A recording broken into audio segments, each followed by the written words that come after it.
Hello everybody, welcome to Red Tool House. Today I am not on Red Tool House. Today I am in the high desert of northern Arizona with my new friend Paul. Howdy. And Paul's not really that short. He's just standing lower than I am. Yeah. But we are checking out his 30-acre homestead here in the high desert, and it is really cool. I am really anxious to show you guys this. And unfortunately not unfortunately for you, but you're parting with this, right? You are looking to sell this. I am. Yeah. It's been a tough one. It takes some time to get over it. Yeah. That's for sure. So Paul's put a lot of blood, sweat, and tears into this place, and for an Eastern mountain boy that's never been out here, I've really been impressed with what I've seen so far. So I'm anxious to take the camera back over what Paul's shown me and bring you guys with us. So come along. So tell me about the size of the tract of property that you have here, Paul. So this is 30 acres, 29.8, close to 30 acres.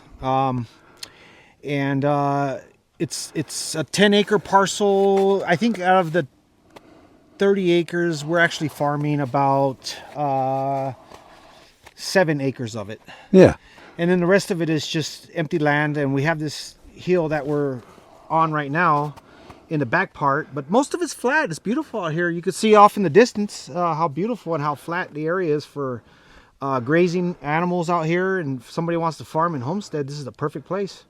Yeah, I was joking with Paul that when I got here, I felt like I was in a Clint Eastwood Western because it really has that Old West feel to it.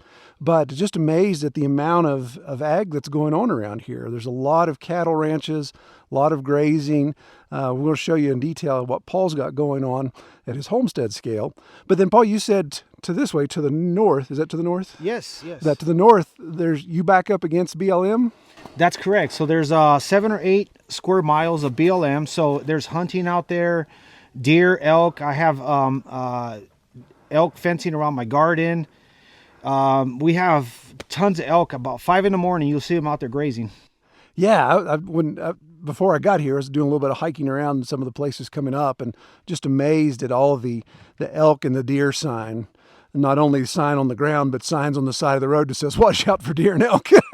So this place is thriving with life, and for a guy that's never been in the high desert before, it's just really opening my eyes to the amount of life that's going on around here, even in the dead of winter.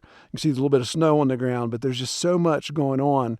It's really neat to see, and I'm anxious to take you down and show you some of the details, but I wanted to give you an overview of this whole area. So what we're dealing with, everything we have around here, Paul, these are cedar trees, correct? Yes, that's correct. Yeah. And pinyon. Pinyon. Pinyon pine. Pinyon pine. I'm not familiar with that. Pinyon pine, and we have and cedar trees. Yeah. And the pinyon nuts are great, by the way. And what was interesting, at this level, I didn't encounter a lot of cactus. Now, down at the base level around Phoenix, around 1,000 foot in elevation, the big cactus you see and the prickly pears as you came up the mountain, all that type of stuff. But just surprised. I think desert, I always think of, I think of Roadrunner and Coyote when I think of deserts, but you're thinking of big cactus and all that type of stuff. But it's just really neat to see this land, and I was surprised, even in the winter, just how much grazing. See, these guys still have beef out on the range right now, even in the dead of winter here in the high desert. But let's get down closer and take a look at what he's got going on around zone 1 of his homestead. And we thought it'd be best to kind of drill down and from a permaculture standpoint, kind of look at zone 0 and work ourselves out. So first we're going to talk about the dwelling, the residence that Paul put here. He put this single wide in when he bought the property and moved here. And we're going to go in here in a second and show you all the details. But first, Paul, show us around the outside here and what we've got. Okay. Yeah, so we brought this in and remodeled it, and it's got a metal roof on it. And we put this decking in. Spent quite a bit on this decking. It's all Trex. Yeah. And we did the same on the front, so we wanted to make sure we had a good decking out here for the views. Yeah. And we've enjoyed this part of it, and we barbecue out here, and we just live a simple life. Yeah, got a nice just fire pit. Very simple. Yeah. We have a couple fire pits. We have another fire pit over there, a bigger fire pit, and we have a smaller one back here. So we could walk around the side around here. Take a look. Do you do composting toilets, or do you have septic? What do you do? So we're actually standing on the septic. Oh, yeah, there it is. So there's a septic lid, so it's accessible for the truck to come and pump. We'll have it pumped, obviously. And we got a leach field out here, and it's all been done by code and permitted from the county and everything. So we also got a clothesline out here. We just hang our clothes instead of using propane. Yeah, that makes sense. And this low humidity, that probably takes care of that pretty quick, doesn't it? Oh yeah, instantly. Yeah. And we got a solar dehydrator that works great out here as well. You know, that thing just really, all within like 24 hours, a slice of tomato will be dried. Yeah, it's great. Awesome. Yeah. So anyways, we put a lot of detail into this property. It's got 1,000-gallon septic, and we got 60-foot leach lines. We got, 60 foot. We got 3 of them, three lines, and these are all the clean outs that we have. So these clean outs, I put them in just to make sure if we had any issues or anything, we could look down into the actual chamber and see if there's any water accumulation of any sort. But we don't have any problems here, so just security. I built a lot of things into it just to make sure I wanted to be on top of things and not have to worry too much about having a lot of failures. I just wanted to make sure that everything was going to be running smooth, and that's just been the way it's been out here. So we just fill these tanks up. I mean, they'll deliver propane out here. You know, you could get these bigger tanks, and they'll come out and go ahead and fill it for you. But this is what we did, and this was what we thought was good enough for us. Yeah. Cool. Yeah. So, and then this other side of the house here is the front of the house. We got a view of Taylor off in the distance there. It's as a bird flies, I'm going to give it about an 8-mile shot. Okay. That's about 8 miles. Little town. It's called Taylor. Yeah. So Taylor's a really nice little town. I'd encourage you to actually do a little research on Snowflake and Taylor. It's a Mormon community. Really great, awesome people out here. It's amazing how much I've learned and how great the whole experience has been out in this area.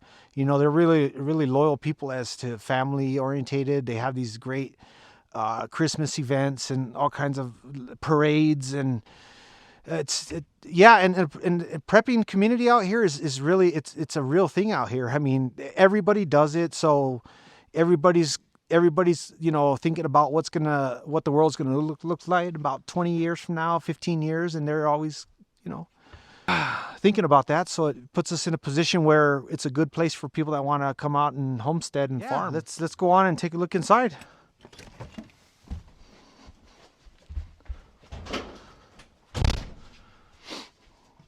So this is our home here, and we've been living here since 2018, comfortably, and it's a nice home that's going to be going to somebody that's going to be able to enjoy this now. It's time for me to move on and to other things, and this is what we have. So we have we did some epoxy on the countertops, which made it very nice. If you want to show a little zoom in on that. Yeah.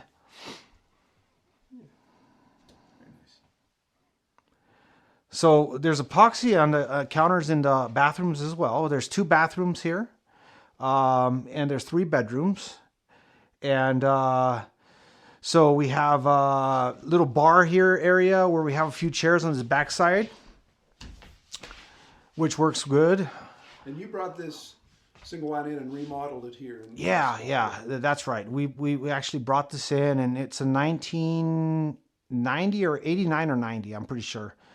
And, it was a little outdated, so we had some gold chandeliers and stuff in here and some pink carpet, which was strange. And so we did the floor, so the floor is very nice. And we got this gray color in here, and it kind of contrasts with the cabinetry and the stove and everything. And it looks good.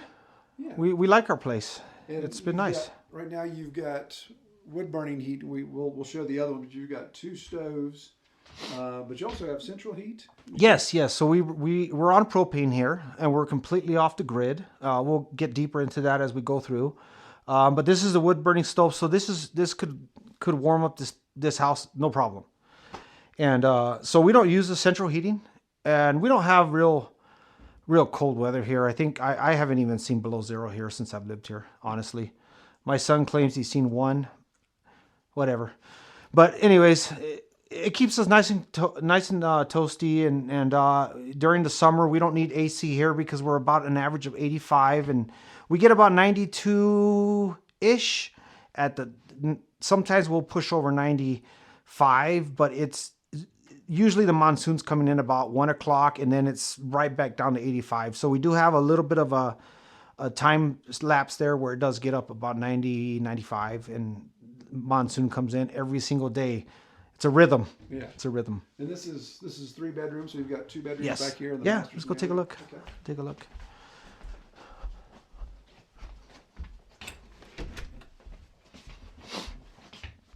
So this was an extra bedroom that I had an office at one time, and it's a decent sized bedroom, and I think it's 14. No, wait, it's going to be 12 by 10, I believe. I think the other bedroom is going to be about the same. So it's got comfortable carpet in here. Everything's clean, and I put new carpet in here and did a lot of upgrades and repaired a lot of stuff and really made it nice. It's a good little home. Also have, obviously storage that I put in here, and I'm sure the next person's going to figure out how they're going to store their stuff, but that's just the way we've stored things here. So here's my son's crazy bedroom. He's 17 years old, and he loves he had more stuff on the walls, and I've had him take it down, but I there's no holes in the walls. He uses little tiny tacks, so, but yeah.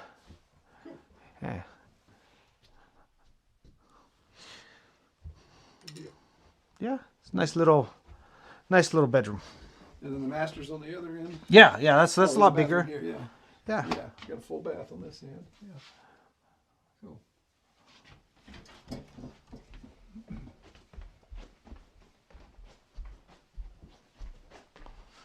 I don't know if you want to show the views out the side door. Not a bad view to wake up to in the morning, is it? Yeah, it's quite dynamic when you really look further out there. You can see probably a good 5 or 6, maybe 8 miles.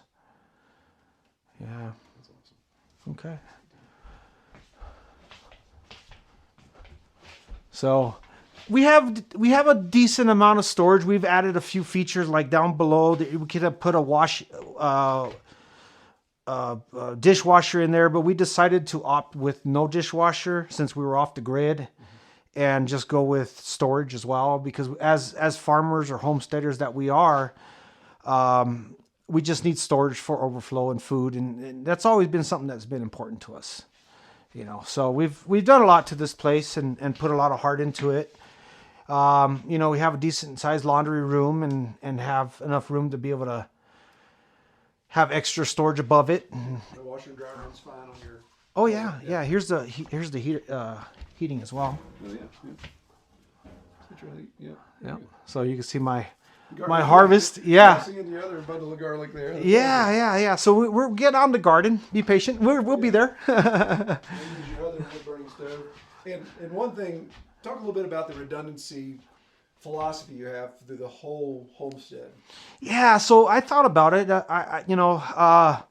I wanted to make sure that if one failed, we had a backup. And, so I did build a lot of redundancy into it. And I'm glad you brought that up, because that's one thing that was really important. When we put this place together, we took all things into consideration, all the way from water runoff and how we were going to build this farm out. And there's a whole bunch of acreage in back that eventually, I'm sure is going to be for sale. So there's going to be opportunities coming in the future for that, for somebody that wants to have, 100 head of cattle out here. It's a great opportunity. But yeah, show them the walk-in closet here. Yeah. It's just me out here living. My son comes out and visits with me every so often. And then the bathroom off the master bedroom. Yeah.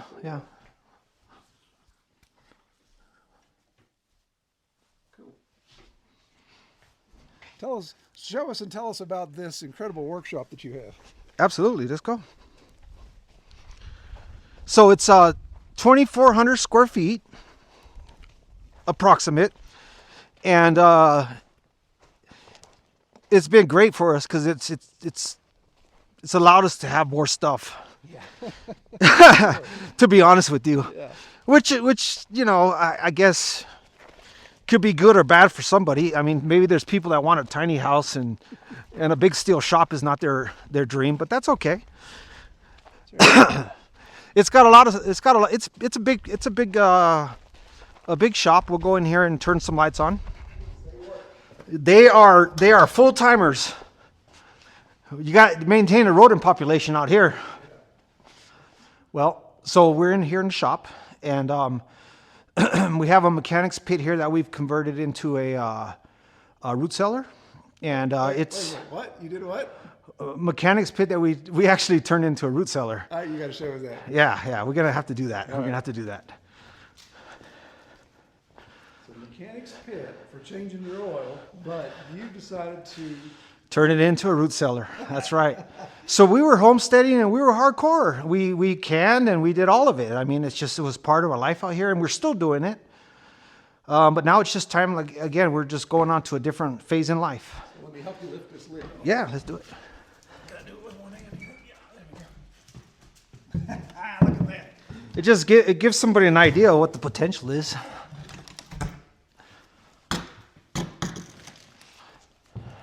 That is pretty cool. And you get a lot of storage in there. Yeah, we got racking in there and everything. I think it's 16 feet long or so by 3 feet wide, and it goes down about probably 4.5 feet deep or so, maybe 5. Tell me what you were saying about how you built the doors heavy duty. Yeah, so we went ahead and thought maybe at some point we would be driving in here. So we went ahead and built this 1-inch plywood, and we built a wood frame around it, and then we put steel in to make sure it was reinforced so we could drive on this thing. So it doesn't hinder the next guy that comes along, or hinder anybody for that matter, including us. And then the eye bolts, you can lock it down. Yeah. So you can lock it all down if you're abandoning the property for a couple of months, you know. Yeah, it's all safe if you had something that you wanted to keep safe in there. Absolutely. Alrighty, so here we are with the solar panels.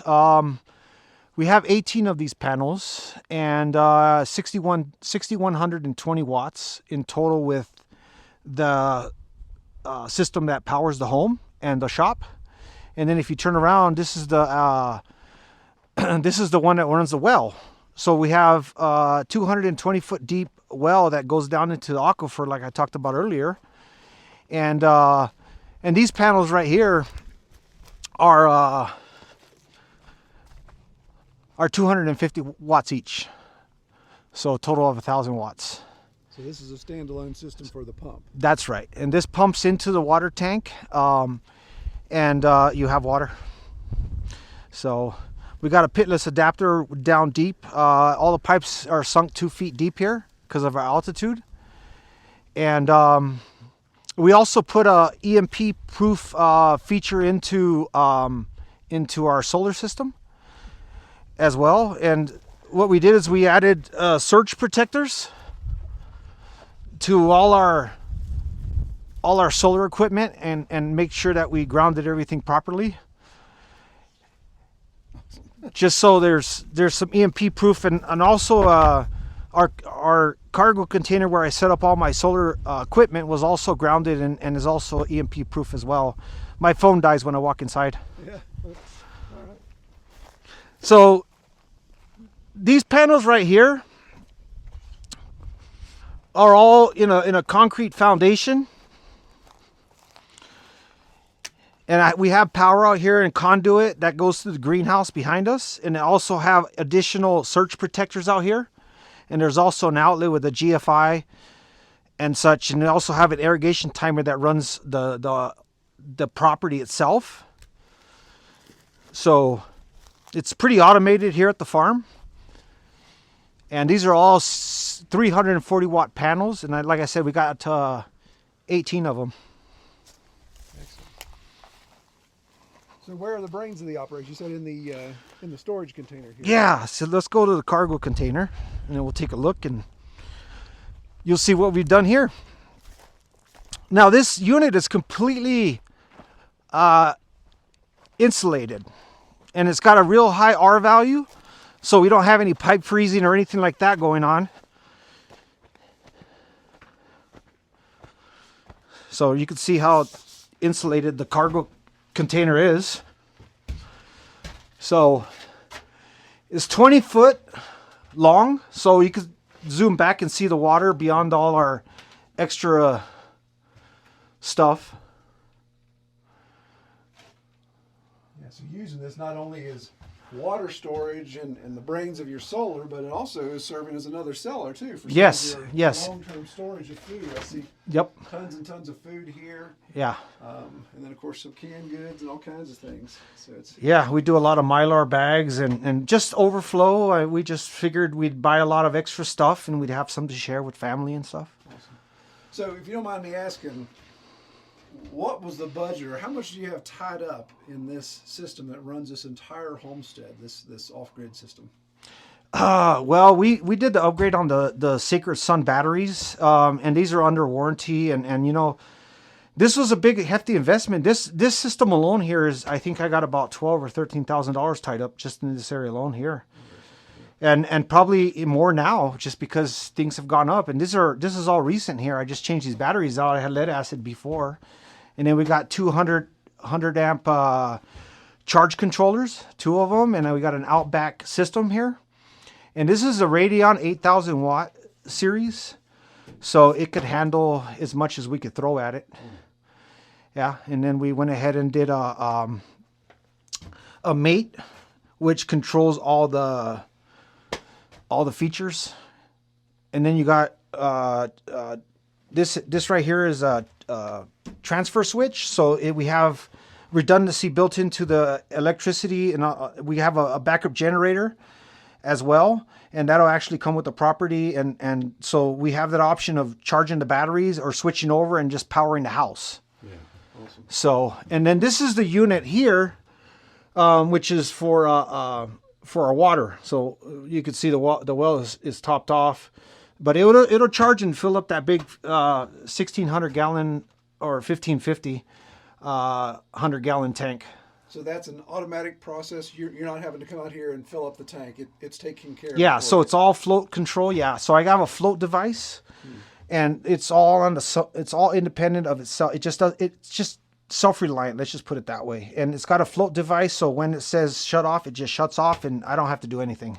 So what happens if the float device fails? Does it flood your No, I got overflow. I got overflow built in right here. Oh, very good, very good. So, and then if you zoom down in there, I got my booster pump down there, and so we could empty this tank out through the side. Everything's cut in perfect, so everything is easy working together. Awesome. Redundancy. That's right. That's right. Well, yeah. Show me the generator setup if you would. Absolutely. Let's go.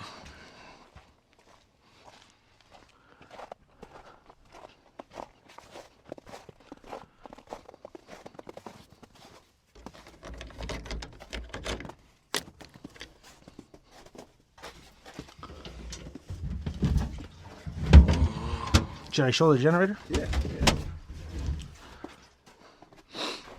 So this was just, again, just in the line of redundancy. You've just added the generator, got the transfer switch, got it built right here behind the Cargo container. in the garage. So if you need to switch over to it for some reason, Yep. and you've got that, and you say this is going to come with, leave this with Homestead. Awesome. Yeah, so this little shed here, I built it where, we have a fan in there so it could cool the temp for the generator. And as you can see, there's no evidence of it being an issue. We've been using it this way for quite some time. I have proper ventilation. The door stays open when the thing's running. That way we don't have any concerns. But yeah, this is a great little shed here for a generator, and it just works great. All right, so now Paul's going to show me, we're going to go out from zone 0 and go to zone 1 where the homestead action really ramps up, right?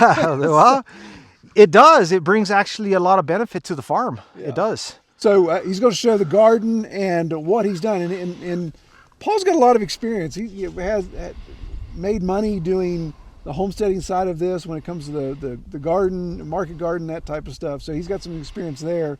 And his perennials, I think, is where it's really going to pay off. Soil amendments, all the things he's done here. So I'll let him tell the rest of it. We'll step inside the gate here, inside this. How tall is this fencing? So this is elk fencing. This is 8 feet tall. 8 feet tall. So we're going to step inside the elk fencing here. And this is, by the way, the garden area here is just under an acre. So it's close to an acre. Alrighty. So out here, we're just working on some farming. We have different cover crops that are planted out here. We run these chicken tractors in the field here every single year. Make sure that, you know, all the soil is nice and prepped for our crops. And we have our pile of compost here that we create on the farm here, just from the animal manures and such. And that basically goes back in the field, and then we collect more and then bring back, create more compost and continue the process. And these birds come in and rip out all the plants and they feed, and we have the goats come in and do Premier 1 fencing and contain the goats in sections at a time and let them feed off the additional stuff that's left over. Yeah, and that gets you ready for your late spring planting. That's right. That's right. Yeah, and we repeat that process. And this field here is about a half an acre, and then the whole section together is close to an acre. I never actually measured it, but it's close. I know that we're short a couple thousand square feet because of the solar panels over here. But anyways, if we take this whole thing is irrigated, and all around the edges we have different perennials. We have mints, and we have different berries of such, like elderberries, and we have blackberries, and I think we even have some yellow raspberries, and I don't know, gooseberries and such. Grapes, plenty of grapes. And also we have some roses and stuff that attract pollinators. So we always run a whole bunch of seeds and attract wildflowers, or attract butterflies, and have wildflowers growing out here. So I do spread seeds, so when the season comes, then all of a sudden this whole area is going to turn into different colors, just from repeated process over the years. So, and then this is a wash station that could be developed into bigger with a roof. It was just fine for what we were doing, and it worked for us. So it could be redone again. But I had this area where I was keeping the chickens contained at one point, but turned it into a shed and started using it for tools. And everything is irrigated. Like I said, it's all 1/2 inch line. And I think the main feed is going to be 1 inch, and it's all 3/4 inch valves on a filtered system, so we don't have the drip irrigation clogging. So the microfilters get cleaned out every so often. Back here, we're growing some lavender. We have plenty of catnip. We do have a family of cats that live out here that help with rodent control. And also we grow usually garlic and some gourds along the fences. Peas, spring peas, stuff like that. And also a lot of wildflowers. Like I was saying, we have these things growing up everywhere. Here's residuals. So, and then we got a dill coming up everywhere. So there's just a whole bunch of abundance that just repeats itself every single year. And then we had cover cropping some oats earlier on this last year. Throughout the whole field, and we cut all that down, and like I said, it's about 3 feet tall, so we cut all that down and it went into the field, and then we planted the summer crops that are in there now. And then we have pear, we have cherry, a couple of grapes behind it here, another blackberry, another pear, gooseberry, blackberry, raspberry, and then all the fence along there are all elderberries mixed with some thyme. And I believe there might be sage mixed in with some mint that's up against that one area. In here I have an apple tree, peach, cherry, red delicious apple, cherry,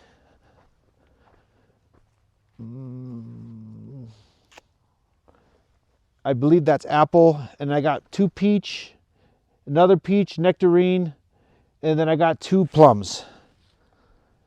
And those have been producing fruit already, right? Yeah, I think there's a total of 18 trees. No, they have not yet. So this is our fourth year. Okay, so they're getting close. Yeah, so I've been training them. As you can see, I have all these lines drawn out, and what's going on here is, let's go down here a little bit so I can kind of describe this. So if you zoom into this canopy here, what my objective is to try to clean out the inside, so when the sun gets in, we're getting this, the fruit needs sun to ripen properly. And so when you open up the canopy like this and you pull these branches down, it's allowing that sun to get in the middle of the tree, basically, in a nutshell. Like I said, all this is irrigated. So yeah, it's just kind of like a turnkey deal. Somebody walks into it and they just kind of reap the benefits of all my hard work. There's even cuttings here. I have gooseberry in here. Yep, gooseberry, red currant, goji berries. Yeah. So there's some cuttings here that could just be planted out wherever you guys decide. There's plenty of room. We get a lot of the chamomile coming up. A lot. That whole area will fill up with chamomile naturally. And then we got wildflowers that run the whole back field there, just naturally grow up every year. Yeah. And then on this side we have just a small little garden that we were having here. So, and it's got 3-foot roll-up sides on it. And I was going to put a bigger one in later. I just never got around to it because I had other things going on. But this is all drip irrigated, and I have a nice little bed of strawberries here for. Renders about a half of a bucket of strawberries a week. So we have a nice balance of different strawberries, some of them ever-bearing, so we get a balance during the year. So we have some vegetables growing in here. You can see the residuals. And then we have a lot of those tomato cages around the property that are going to stay. It has some asparagus back here. So, and then a workbench. The workbench is nice to go ahead and do plant starts and such. And then we grow a lot of mullein around here. So we have some mullein that's growing naturally here. So I keep one plant on the property for medicinal use. If not, the seeds would just spread everywhere. I'd have it. So it's a beautiful plant and they're easy to take care of, but some people like to have more of them. Yep. And then in this field next, I had one time started planting some wheat in there a couple of times, and so it's already got a lot of amendment in it, and it just needs to be worked a little bit more. But that field there's another 3/4 of an acre or such, and it can be opened up for more crops in the future. And it's fenced in with welded wire. Yeah. No, it doesn't have it welded on this side, but it does on this side. So it has to be enclosed and finishing up the fencing there if you're going to grow any vegetables in there. Yeah. So we were just growing wheat in there. It was a different story. But if you're going to grow vegetables, you got to change it. Yeah.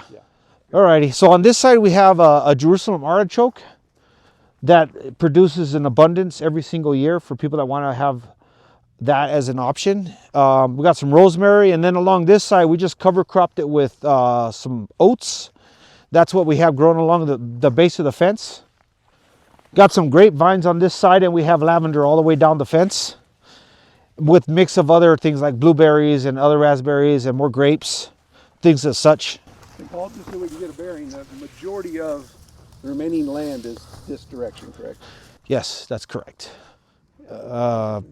Kill cone hanger or whatever, and then there's those cans, buckets. I don't need any of that stuff, and some irrigation stuff that's all over there, and some fencing.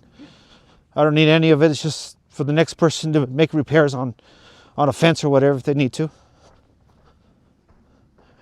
And then that's about it. I mean, this part of the farm. So Paul, I noticed a lot of firewood that you have, because you're heating primarily with firewood, but there's not a lot of trees around here that seem firewood worthy. Is it cost you a lot to bring in firewood, or what's that situation? Firewood around here is not that expensive. I think you could get it off season. If you're going to buy it in on season, you're going to get it $200, $250 a cord. But I just go ahead and harvest it myself. I mean, it's readily available just up in the high country here, right, 15, 20 miles from where I live. you just go down and pay $10 and get a whole bunch of wood for a permit. And you just go up there and you just cut your trees down, and they give you zones, and you go to those areas and fill up your trailer. Oh, so you get a permit and you go to a certain spot and you cut deadfall, or you just cut whatever? Or? It depends. It's a combination. As long as it's dead, it's a dead tree, we could cut it down. Yeah, cool. Yeah, oh, great. So we have plenty. And then this cedar around here actually burns really good. It's a hot burning wood, so it actually is really good. I just never wanted to go ahead and cut down my own trees. It was more of the idea of saving the best for last. Should I don't have a situation to get out and get wood, then I could harvest from my property. I was leaving it, and so that's one of my motives for just bringing in my own wood. All right, so we've talked about the garden and we've talked about the house. So let's talk about livestock now. What do you have set up to handle livestock here in Zone 1 and 2? Yeah, so I run the chicken tractors in the garden up and down the field, and then that's the birds will go through and cultivate, obviously, and put some amenity back into the soil and clean up the field for me. This is their main run. This is where they stay. I let them free range out in this area here, but this is the main chicken home, and we ran chicken wire, wrapped this whole. This is like a 35 or 30 foot run. It's pretty long. Yeah. And we put all this tin on the bottom for snake proof, to keep snakes from coming in and stealing the eggs and going. Oh, yeah. So we ran chicken wire out. Yeah, I see it on the ground. Yeah, so we ran it up and then over the top, and then wrapped this whole thing in chicken wire in a precise manner to keep any predators, area predators, or anything away from the birds. So there's about 45, 50 birds, maybe more, and a turkey in there. Yeah. And those are staying, or those are going? Yeah, they'll stay for somebody that wants birds. If not, I'll go ahead and find somebody that wants birds. That's a blue slate. Yeah. He's a very friendly turkey, and he's a little mad because he doesn't have any girlfriends right now. I was like, stop making fun of me. So we could see the.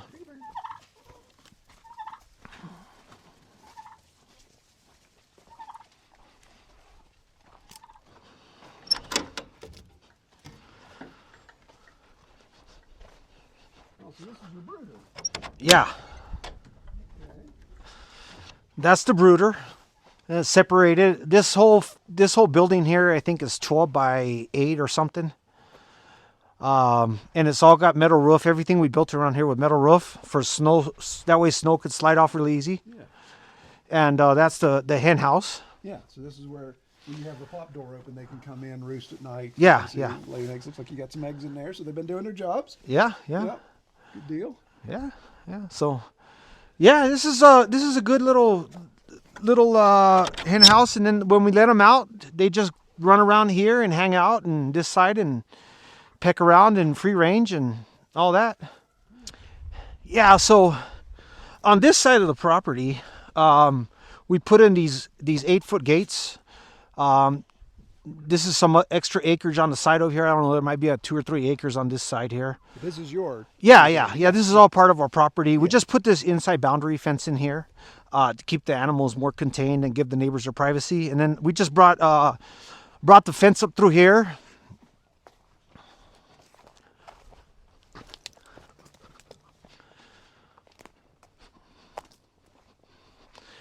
And this whole area around here. This whole area around here is great for building additional animal pens. So the pig pens and the other animal stalls are out in this side of the property, but this area can also be developed for additional homesteading. Yeah, you got a lot of room to expand and and still be within your perimeter fence for safety and security of the animals. Yeah, this is probably another good acre right in this area here that could be developed. Yeah, just this immediate area here. Yeah. So, and then on this side, you might want to watch with these branches here.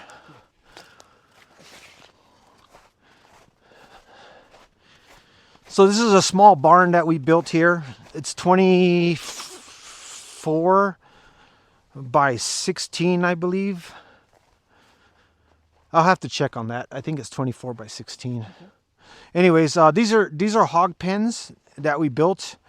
And on this side, we were just going to extend the hog pens that way and continue to raise hogs. They were giving us a pretty good income out here.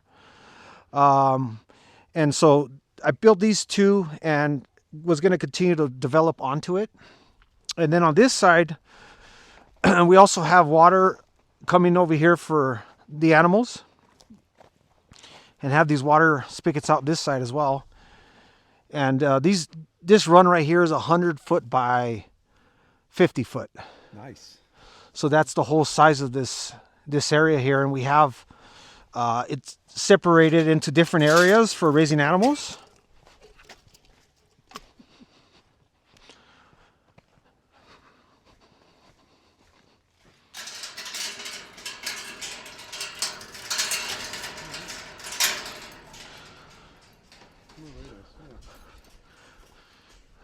So, ways to separate the animals. That's my Miss Aurora. She is Oberhausen goat, full breed. And I also had some Nubians as well. Pretty. Yeah, she is. So, there's more structures for shade for the animals to come out, and then obviously they have access to this behind us, and so it's a good little area to raise animals. We could have goats in here, sheep. Yeah. Yeah, and it could be expanded out. There's options for even expanding further out that way if they wanted to. Yeah, I really like. I mean, you've really embraced the permaculture model by houses in the dead center of everything, and then you can just go around in a spiral, and you've got the workshop, the greenhouse, the garden, the chickens, the goats, the pigs, all of that, all the way around. So, I mean, to tend all your animals, you don't take more than 100 steps away from the house. Yeah. I built this, I blueprinted it, and just made sure everything was functional for us. That we were running a business out of here. We had a farming business, and the next person that comes along, they might not want a farming business, but it's a great place to retreat. It's a great place for a person that wants to make money off of it. Yeah, so this right here is the front entrance of the home, and I've put some really good fencing around the front here, make it curb appeal, make it look nice. So, first of all, you gotta tell me about the name of the farm and how you got to that. Well, Against the Grain living is something that I've realized as I've grown and matured throughout my life, and I realized that usually when the masses go one direction, I've always found myself going the opposite direction in many different ways. And so I kind of had that tagline attached to me somehow or another. Everybody from my family and friends would say, you always got to go against the grain all the time. And it was always for good purposes. I just wasn't the sheeple type person. Sorry, I just had to put it I had to balance myself on that a little bit. And so that's how I came up with the name. It's just something that stuck with me. Yeah, so in this area here, people are concerned about water, but in reality, water is great around here. We're on an aquifer. It's called Coconino Aquifer, if you want to look it up. It's the best water in this part of the country. It's all sandstone, and it's an ancient aquifer. And even in this area, we were planning on cutting some cattle ponds in this area. We have a lot of runoff coming from these mountains back here, and which allows for grazing out here and cutting cattle ponds. And initially I was going to build my main home out here, and if you turn the camera, you can see how all this area here is just kind of open for grazing.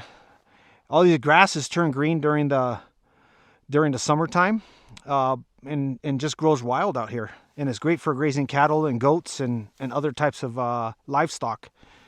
And we did netting, some of that it's goat netting, electric netting, Premier One netting out here, and ran the goats out here for quite some time. So it's a great opportunity for people that want to have this opportunity. And like I said, with the opportunity to capture water, it's just redundancy again. We have these washes coming from this big mountain behind us, and again, if you cut several cattle ponds on this property, then it just adds more value to it. Yeah, so we'll have dumps of 2 or 3 inches, and which is great because it allows everything to recoup from a drier fall, and then monsoon usually starts in June, early July, and kind of carries through until probably Augustish. Maybe sometimes carries on a little longer. But yeah, it's great, and we get rain all through summer, and it cools down, so we'll get like 90. The average temperature here is going to average about 85 to 86 in summertime. Down in the valley in the Phoenix below, they're scorching at about 120. So we have it nice up here. They all come up here and buy cabins and try to get away from the heat. And it's a very scenic, beautiful place to live, and I've enjoyed every aspect of it. All right, Paul. So, the question everybody wants to know is: so you've built this incredible homestead. Why are you deciding to sell out now? Why are you leaving? Well, it's true. I've had some things come up in my life, and my children are spending a lot more time with their mother out in Tucson, and so therefore, it's ideal for me at this time to move on and spend more time with my children, and homesteading is something that's a desire in my life, and I'm gonna eventually go back to it. But right now, it's just not timing for me. So I'm just going to move on. I'm going to pass this blessing on to somebody else. And I put a lot of work into it. And I'll be honest with you, it's a real sad situation. It's been 8 years, and I've put a lot of sweat and equity into this thing, and done so many great things out here. And it's such a great place. The neighbors are great. We have community resilience going around here. Everything has just been perfect for me out here, and I got to turn it over, but it's a perfect time in my life to go ahead and get a different start and then revisit this when the time is right for me. And that's the truthful behind it. And I'm just trying to get through this phase, and I'm happy to pass it on to the next person that can enjoy it. The way this works is coming into this property here, it provides an opportunity for somebody to actually have a very comfortable lifestyle, and also have some resilience in their life, and also including the potential for business behind it. So it's a multi-faceted type of idea that somebody that comes into this can kind of inherit, because I've already made money off of the property, and the property could turn a profit as long as somebody's willing to put their energy in. And somebody that's interested in homesteading, and the local farmers markets are great up here. So we did a few of those, and grew produce, and like I said, without getting into too many details, had some other types of products, and did plant starts and all that. And this is the perfect opportunity for somebody to have some farm animals and make money off of that as well, and do good out here, and have some prosperity apart from the resilience. So, are you sad or happy to be leaving, or is it mixed? I've kind of worked my way out of the sadness part of it, and kind of worked my way into the understanding that we have these phases in life. And at the end of the day, if I'm not happy with my situation, then I need to do something to change it. And homesteading is something that I enjoy, but it's not making me happy right now, just because I have a family situation, and the family situation is more important to me than me trying to fulfill my dreams. So I'm going to say my first trip to Arizona has just been a really neat experience. All my preconceived notions about desert life in Arizona have really just been evaporated, have been pushed away. And being able to see the difference between low elevation desert and high plains desert is amazing. And I really like the benefits that you get with high plain desert. Paul had mentioned that their high temperatures in the summertime are lower than the high temperatures I have back home in West Virginia. He also mentioned that the winters aren't as extreme because of the latitude where they are. They're further south in latitude. The amount of rain and snow that they get is adequate to sustain life. And that's what blew me away, is all the signs of life in this desert, even in the wintertime. As I explored the surrounding communities, Show Low and Pine Top and some of the other areas while I was here, I got this sense of, I almost felt like I was back in time. The landscape and the scenery made me think of the Old West, but within a 20-mile drive, you had all the amenities that you would want in today's society. You had your box stores, you had your Walmart, you had your Lowe's, you had all of those type of things. Pine Top is a resort community, so there's all kinds of recreation and entertainment there. But then you come out this way, north of Show Low, and you have this. it's just amazing. With BLM this way, and if you love outdoor recreation, this area you could get in a side-by-side or a four-wheeler, and I believe you could ride for days, it looks like. And the way they utilize those washes as roads through this open terrain is just fantastic. The amount of agriculture that's going on around here with open range grazing really makes it feel like you're in the Old West. I felt like I should have brought my Colt sidearm and try getting that to the airport, I guess. Also, the detail that Paul has put into his homestead really impressed me. You can see that his experience as a landscape contractor back when he was in California, his experience in doing market gardening and those things really show up in how he's laid out his homestead. And while he's bittersweet about leaving, he's excited about the next person coming in and being able to take up where he left off and grow this homestead even more. With the amount of land that he owns around, there's a lot of opportunity for development. You can see that small homestead footprint that he has, where he's producing tons of food, could be expanded greater and greater if he wanted to. Love to see grazing opportunities. What I was thinking while I was here is like, somebody's got to be doing this, but I'd love to see details on mob grazing of highland cattle in this area where they could handle even more of the rougher browse, and just what that could do to build up soil in this area. The abundance of wildlife with the elk and the deer and the antelope is a hunter's dream. Just behind me, there's all kinds of elk that on BLM that hunters are pursuing.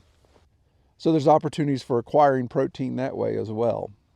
Another thing I noticed about the community is this like-mindedness for preparedness and self-reliance. You just kind of see it throughout as you drive past some of these other facilities. Where I'm standing, there's a residence way back here. There's one down in the valley. They're scattered out, but all of these are off-grid facilities. All of these are completely self-contained. And that like-mindedness in a community really fits well together. Paul's sharing some experiences off camera about the relationship he has with his neighbors, how they help one another out, and how they keep an eye on things when one needs to be gone. And that's the type of community you want, those that understand that, hey, if I've got animals that are maybe making noise, or I've got livestock that may have a certain odor at a certain time, then they can appreciate that and understand what's going on there. Well, this trip has really whet my appetite for exploration, and it's almost two lives type of thing, wanting to stay and build my own farm and homestead, but also getting out and seeing more of what other people are doing on their homesteads. I can't thank Paul enough for underwriting my trip out here to not only tour his property, but to bring that to you guys, and an opportunity to present something to people that watch our channel that have a like-minded attitude. If you want to know more about this property, if you would be an interested buyer, I'll put the link below in the description to the website. There's a website for this specific property that gives all the details, and we'll add some of our video clips and those type of things as well. And you can see all the nuts and bolts of what it would take to acquire this land. And you could get all the contact information if you wanted to speak with Paul or the representing realtor in this situation. If you're watching this video and there is no link in the description, then that means the property has been sold. So we're going to leave this video out for shelf life, but we will remove the contact information if it's been sold to protect not only the realtor and Paul, but the future landowners as well. Well, I appreciate everybody watching. Anxious to get back to West Virginia, get back to the family. Man, I really enjoyed this time here in Arizona.